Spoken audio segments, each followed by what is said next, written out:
Friends, मैं उत्कर्ष। स्वागत है आपका अपने चैनल सिखाने पे। कितनी ठंडी हवा चल रही है ना। मेरे बात से आपको पता चल ही रहा होगा कितनी ठंडी हवा चल रही है। तो गाइस, आज हम बात करने वाले एक नए प्लांट के बारे में, जिस प्लांट के बारे में आप अपने थंबनेल देख के पता कर लिए होंगे, तो आपको बताने की तो ज़रूरत है नहीं। तो चलिए अपना वीडियो को आगे बढ़ाते हैं। मैं अपने प्राकृतिक हवा के साथ आनंद लेता हूँ और आप एक जोड़ा के खूबसूरती का आनंद लीजिए। तो बाय। हेलो दोस्तों, स्वागत है आपका सिखा नेस्ट में। और जैसा कि आपने थंबनेल देख लिया होगा, आज हम अपने एक जोड़ा के साथ आपके साथ यहाँ पे हैं। और इस वक्त मैं अपने टेरेस पे हूँ, इस प्यारे से फ्लावर के साथ, जो आप देख सकते होंगे कितनी प्यारी फ्लावर्स इस पे आए हैं, कितने प्यारे प्यारे फूल खिले हैं और ये मेरे टेरेस की शोभा बढ़ा रहे हैं। ये बहुत दिनों से इस पे कलियाँ लगी हुई थी, बट पूरी तरह से ये खिली नहीं थी, थोड़ी खिली थी। अभी भी देखिए नई नई कलियाँ आ रही हैं, जो और ही गुच्छे इस पे लग जाएंगे। ये पूरी तरह से इस समय फ्लावरिंग कर रहा है। तो दोस्तों, ये एक बहुत ही खूबसूरत सा पौधा है एक्सोरा, जिसके साथ आज हम इसके केयर के बारे में, इसकी प्लांटिंग कैसे करनी चाहिए, इसको कैसे आप लगा सकते हैं, इसमें क्या क्या प्रॉब्लम्स आती हैं, किस तरह के पेस्ट का, इंसेक्ट्स का अटैक आता है, ये सारी चीज़ें आज मैं आपके साथ डिस्कस करूँगी। और इसकी पॉटिंग सॉइल वगैरह कैसे बनानी चाहिए। तो आइए दोस्तों, शुरू करते हैं। तो सबसे पहले हम बात करते हैं कि इस प्लांट के बारे में थोड़ा जान लेते हैं। फ्रेंड्स, ये जो प्लांट है ये बहुत एक हार्डी प्लांट है। ये फुल समर में फ्लावरिंग करने वाला प्लांट है और समर्स में ये बहुत ही ज़्यादा हैवी फ्लावरिंग करता है। जैसा कि आप देख ही रहे हैं कि कितने सारे फूल इस पे गुच्छों में आते हैं। ये देखिए, ये गुच्छे हैं और 40-50 फूलों का एक गुच्छा है, जिसमें आप देख पा रहे होंगे। आप सिंगल में देखिए, ये देखिए, ये 4 पेटल्स होते हैं इसमें, 4 पेटल्स के एक सिंगल फ्लावर होते हैं, जिनका ये पूरा बंच होता है, जो देखने में बहुत ही खूबसूरत लगता है। और चूँकि ये रेड कलर का है, तो रेड कलर तो ऐसे भी अट्रैक्टिव लगता है फ्रेंड्स। और इसके खिलने से मेरे गार्डन में बहुत सारी तितलियाँ भी आने लगी हैं, इसके कलर कॉम्बिनेशन की वजह से। तो ये जो प्लांट है ये मेनली समर में फ्लावरिंग करता है। वैसे तो ये हमेशा हर ही सीज़न में आपको फ्लावरिंग करता हुआ मिल जाएगा, बट हैवी फ्लावरिंग की अगर मैं बात करूँ तो ये सिर्फ गर्मियों से लेके बरसात तक में ये खिलता है। तो अभी जुलाई का मौसम है, अभी बरसात तो स्टार्ट हो गई है, बट फिर भी गर्मियाँ हैं। और ये अभी आप देख रहे हैं कि कितनी सारी फ्लावरिंग इसमें हो रही है। ठंड की बात अगर मैं करूँ, सिर्फ ठंड की को अगर आप बहुत ज़्यादा अगर ठंड आपके यहाँ पड़ती हो, जैसे हमारे बिहार में ठंड भी काफ़ी पड़ती है, तो जब ज़्यादा ठंड पड़ती है तो ये प्लांट थोड़ा सा डोरमेंसी में चला जाता है। तो इसकी वजह से उस समय इसमें फ्लावरिंग थोड़ी कम हो सकती है या बिल्कुल भी नहीं हो सकती है। तो उस समय ये हरा भरा तो रहता है, बट उस समय फ्लावरिंग इसकी कम हो जाती है या कभी कभी बिल्कुल ही नहीं होती है।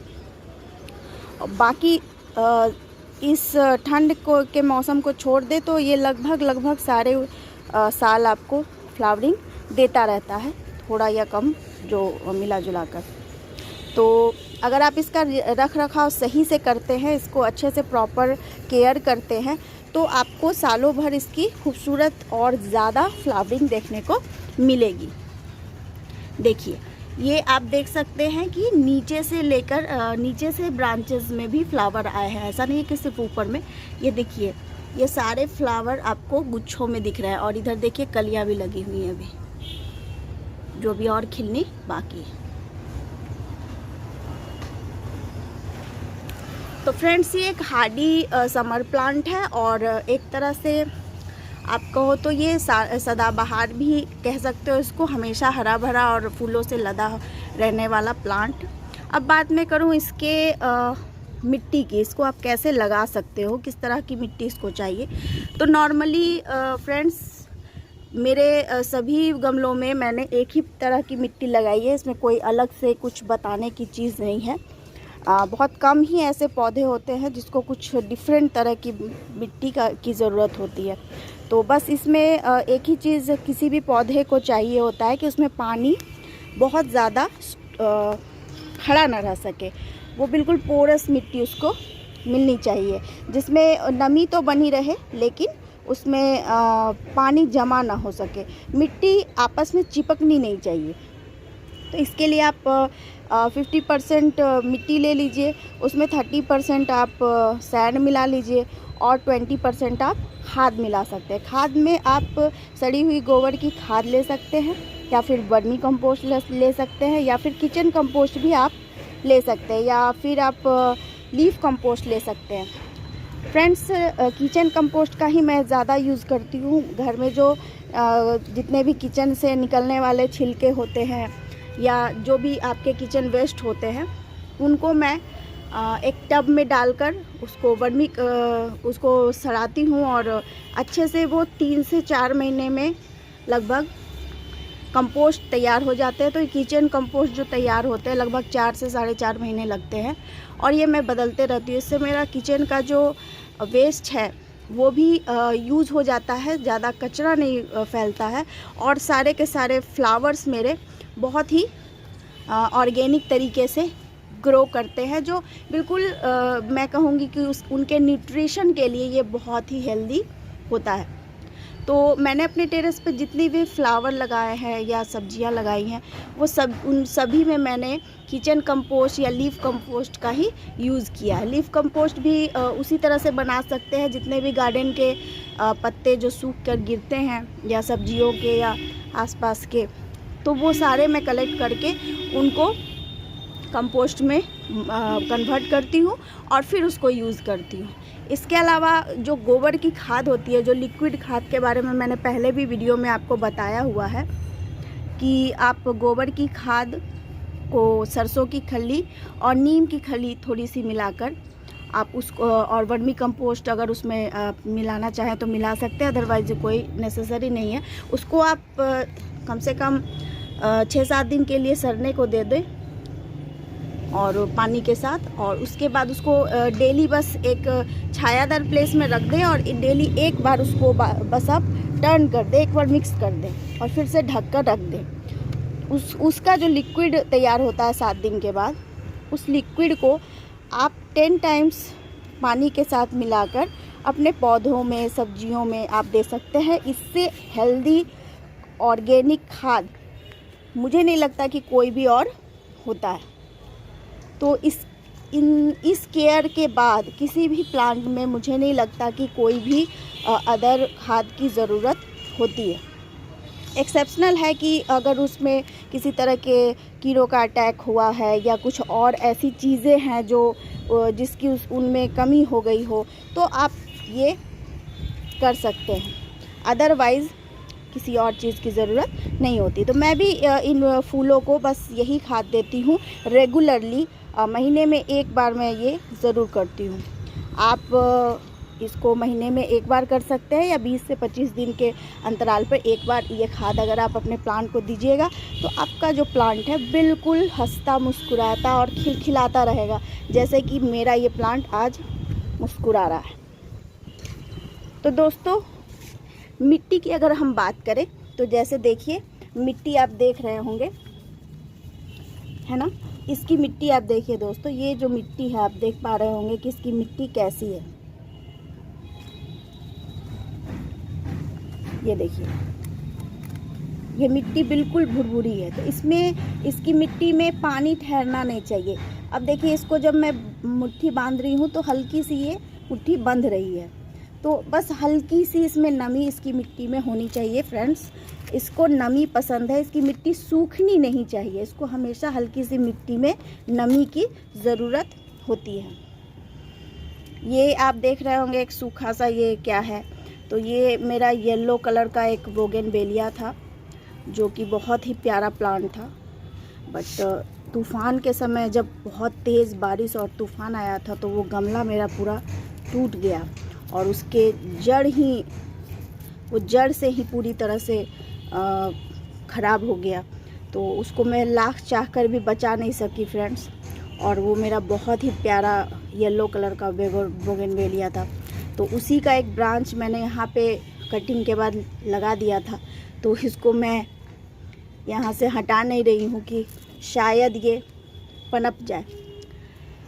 तो इस तरह से मैं छोटे छोटे प्लांट्स की कटिंग गमलों में लगा देती हूँ, जिससे कि वो छोटे पौध के रूप में तैयार हो जाते हैं। तो हम मिट्टी की बात कर रहे थे। तो मिट्टी इसकी बिल्कुल पोरस होनी चाहिए, जिसमें पानी रुके ना। और इसके साथ साथ ये भी ध्यान रखना होगा कि जब हम इसको वाटरिंग करते हैं तो ओवर वाटरिंग इसमें बिल्कुल नहीं करनी चाहिए। अगर आप ज़रूरत से ज़्यादा इसमें पानी डालेंगे तो फ्लावर बिल्कुल ही नहीं आएंगे, इसके फ्लावर बिल्कुल आना बंद कर देंगे। तो जब आप देख रहे हो कि डबल पेटल इसमें आ रहे हो, जैसे आपको मैं दिखाऊं, ये देखिए ये डबल पेटल है और ये इसके बीच में आप देखिए एक छोटा सा पेटल है। तो इस तरह के जो ऐसे ये बिल्कुल ऐसे रहेंगे ऊपर वाले टिप। तो जब टिप ऐसा होता है तो वहाँ से कलियाँ बनना स्टार्ट होती हैं, जैसे कि आप यहाँ देख रहे हैं, जैसे कि आप यहाँ पे देख पा रहे हैं, ये टिप्स से कलियाँ बननी स्टार्ट होती है। तो जब टिप्स बनना स्टार्ट होती हैं तो उस वक्त आप पानी देने की मात्रा को थोड़ा सा कंट्रोल कर लें। बस ये आपको ध्यान रखना है कि इसकी मिट्टी नम हो और उसमें किसी प्रकार की भी पानी का जमाव नहीं होना चाहिए और वो सूखनी नहीं चाहिए उसकी मिट्टी। अगर मान के चलिए ये फ्लावर जैसे खिले हुए, अभी जैसे खिले हुए, ये बिल्कुल खिले खिले हैं फ्लावर, आप देख पा रहे होंगे।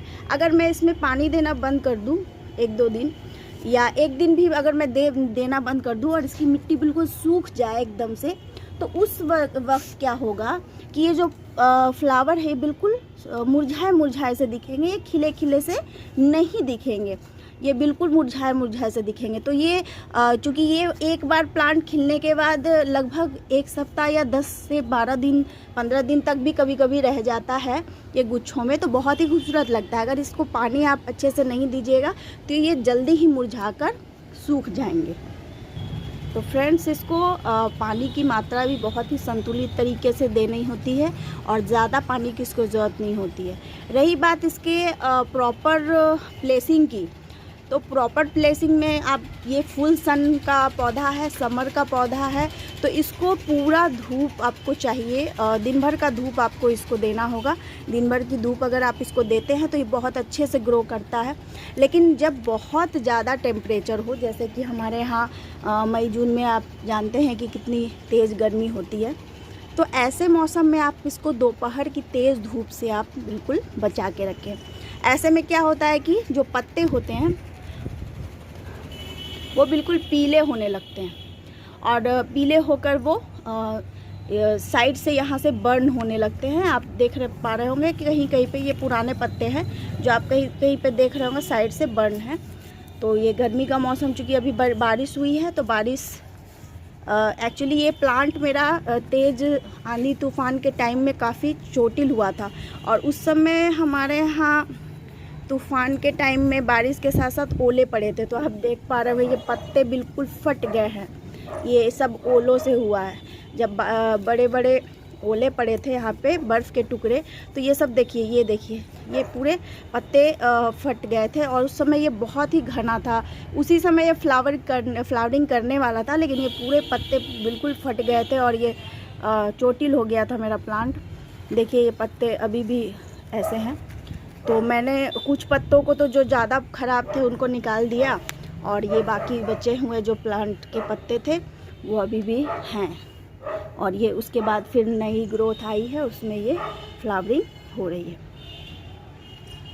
तो फ्रेंड्स, ये एक बहुत ही अच्छा और ख़ूबसूरत फ्लावरों वाला प्लांट है एक्ज़ोरा, जो कि हमारे आपके छतों पर आप गमले में लगा सकते हैं। अगर आप ज़मीन में लगाना चाहें तो लगभग 5 से 6 फीट का ये पौधा होता है जो बहुत ही खूबसूरत फ्लावरिंग करता है। तो आज मैंने आपसे शेयर की कि ये इन फ्लावर्स को आप लगा कैसे सकते हैं और इनकी केयर कैसे कर सकते हैं। इनको एक नॉर्मल जो खाद मैं अपने इन एक्ज़ोरा प्लांट के साथ से यूज़ करती हूँ वो मैंने आपके साथ शेयर किया। तो आप मेरी इस जानकारी से लाभ उठाकर अपने एक्ज़ोरा अगर आपने पहले से लगा रखे हैं तो उनका केयर कर सकते हैं। और अगर आपने नहीं लगाया है तो अपने आसपास की नर्सरी में जाइए और एक्ज़ोरा अपने फेवरेट कलर का लाइए, क्योंकि ये बहुत सारे कलर्स में मिलता है, red, yellow, pink, white, orange. तो आप मेरे पास भी 1-2 वेराइटीज़ है, बट और सारी कलर्स की वैरायटी अभी मैंने कलेक्ट नहीं की है। जल्दी मैं कलेक्शन जब करूँगी तो मैं आपके साथ शेयर ज़रूर करूँगी। तब तक के लिए आप इस पौधे की खूबसूरती का आनंद लीजिए और मिलते हैं अगले किसी वीडियो में। तब मैं आपको इसके स्पेशल फर्टिलाइज़र के बारे में भी बताऊंगी, जिससे इसमें बहुत ज़्यादा फ्लावरिंग आप ले सकते हैं।